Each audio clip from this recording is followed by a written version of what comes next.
വിനായക ചതുർത്ഥി, ഗണേശ ചതുർത്ഥി എന്നും അറിയപ്പെടുന്നു.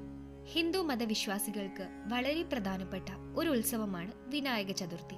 ഇത് ജ്ഞാനത്തിന്റെയും സമ്പത്തിന്റെയും സമൃദ്ധിയുടെയും ദൈവമായ ഗണപതിയുടെ ജന്മദിനമായി ആഘോഷിക്കുന്നു.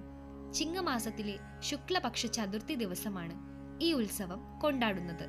സാധാരണയായി ഓഗസ്റ്റ് അല്ലെങ്കിൽ സെപ്റ്റംബർ മാസങ്ങളിലാണ് ഇത് വരുന്നത്. 10 ദിവസത്തോളം നീണ്ടു നിൽക്കുന്ന ആഘോഷമാണിത്. ഈ ദിവസങ്ങളിൽ വീടുകളിലും പൊതുസ്ഥലങ്ങളിലും ഗണപതിയുടെ മനോഹരമായ കളിമൺ വിഗ്രഹങ്ങൾ പ്രതിഷ്ഠിച്ച് പൂജകൾ നടത്തുന്നു.